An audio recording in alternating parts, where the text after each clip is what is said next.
Capítulo V. Surpresos pela festiva recepção, fomos introduzidos na cidade, onde a beleza das mansões e jardins nos causou muita admiração. Tudo ali era puro e cheio de paz. Fomos recebidos no Palácio Real, edificado sobre o Monte Sião. Ali, uma nova surpresa nos aguardava. A grande sala do trono estava toda adornada com representações de nossa vitória sobre os inimigos. Havia no meio da sala uma mesa muito comprida, coberta por toalhas de linho fino adornadas com fios de ouro e pedras preciosas. Sobre a mesa havia 304 coroas, cada uma trazendo a inscrição do nome de um vencedor. Num gesto que novamente nos surpreendeu, Melquisedeque, tomando as coroas, começou a colocá-las na cabeça de cada um de nós, começando por Ló e suas filhas. Estávamos todos admirados pelo fato do rei de Salém conhecer-nos individualmente, e por ter preparado aquelas coroas muito antes de sermos vencedores. Eu observava a alegria de meus companheiros coroados, quando, tomando uma coroa semelhante à sua, o rei de Salém dirigiu-se a mim com um sorriso. Ao levantá-la sobre minha cabeça, notei algo que até então não havia percebido: suas mãos traziam cicatrizes de profundos ferimentos. Vencido por um sentimento de gratidão, prostrei-me aos seus pés e, comovido, beijei suas bondosas mãos, banhando-as com minhas lágrimas. Ao levantar-me, perguntei-lhe o significado daquelas cicatrizes. Com um meigo sorriso, ele prometeu que iria contar-me toda a história daquele próspero reino, e do quanto lhe custou a sua paz. Depois de coroar-nos, Melquisedeque nos fez assentar ao redor da grande mesa, e passou a servir-nos pão e vinho. A partir daquele momento, passamos a honrá-lo como sacerdote do Deus Altíssimo. Num gesto de gratidão, tomei o vaso repleto de pérolas, e o coloquei aos pés do rei. Tomando nos braços, ele passou a acariciá-lo, sem atentar para o brilho das pérolas. Expressando-me a gratidão por aquela oferta, disse-me que aceitaria o vaso e, das pérolas, somente aceitaria o dízimo. Imediatamente passei a contar as joias, separando as mais belas para o rei. Havia um total de 1440 pérolas, das quais lhe entreguei 144. Ele as guardou cuidadosamente em uma caixinha feita de ouro puro, em cuja tampa havia lindos adornos marchetados de pequenas pedras preciosas. Depois de receber o dízimo que simbolizava o grande livramento operado por Yahweh na planície, Melquisedeque chamou para junto de si um de seus súditos que era mestre em adornos e pinturas,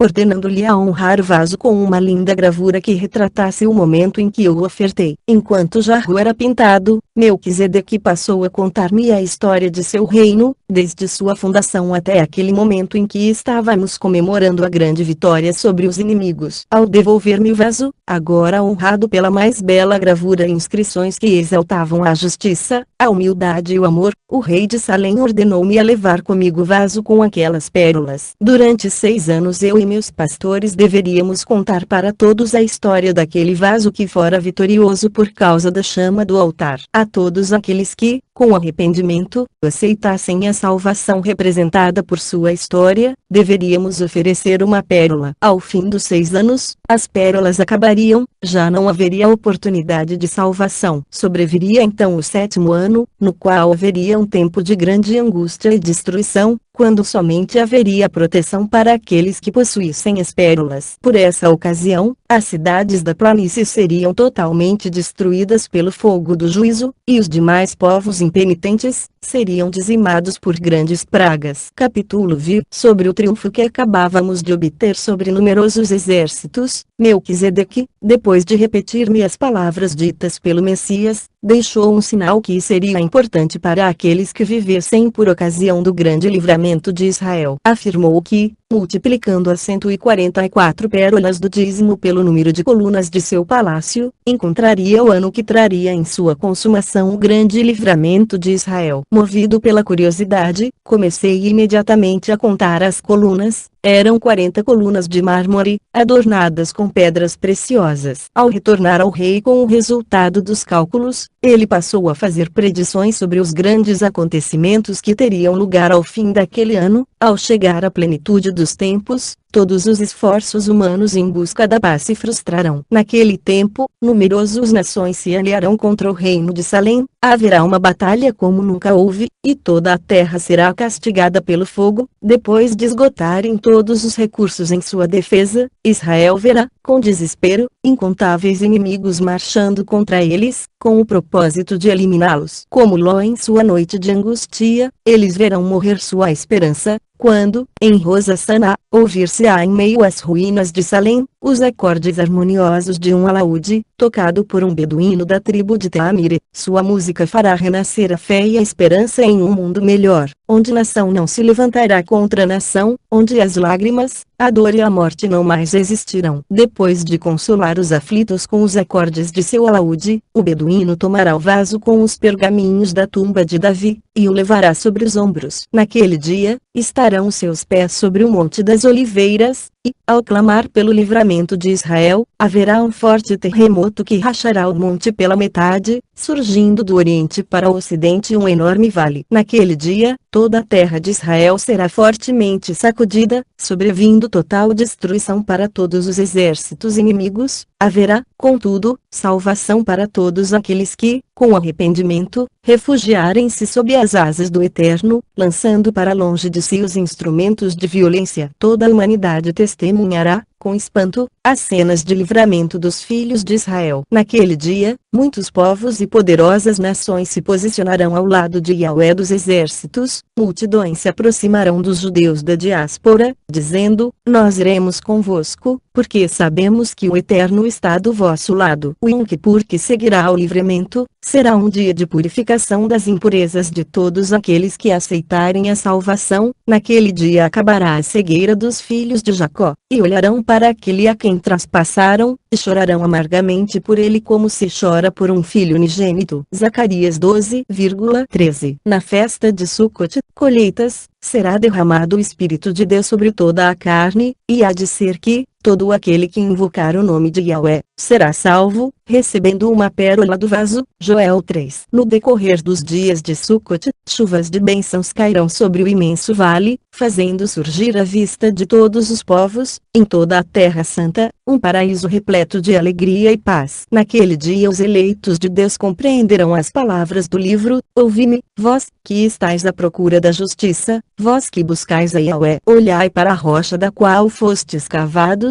para a caverna da qual fostes tirados. Olhai para Abraão, vosso pai, e para Sara, aquela que vos deu a luz. Ele estava só quando o chamei, mas eu o abençoei e o multipliquei. Yahweh consolou a Sião, consolou todas as suas ruínas. Ele transformará o seu deserto em um Éden e as suas estepes em um jardim. Nela encontrarão gozo e alegria, cânticos de ações de graças e som de música. Isaías 51:3. Naquele dia os remidos olharão para o humilde beduíno que libertou da caverna o vaso de Abraão, e cantarão com alegria, como são belos, sobre os montes, os pés do mensageiro que anuncia paz, do que proclama boas novas e anuncia salvação, do que diz a Sião: o teu Deus reina. Porque Yahweh consolou o seu povo, ele redimiu Jerusalém. Yahweh descobriu o seu braço santo aos olhos de todas as nações, e todas as extremidades da terra viram a salvação do nosso Deus. Isaías 52:7-10. Durante 6 anos, toda a humanidade, iluminada pela maior revelação do amor e da justiça de Yahweh, terá a oportunidade de romper com o império do pecado, unindo-se aos filhos de Israel em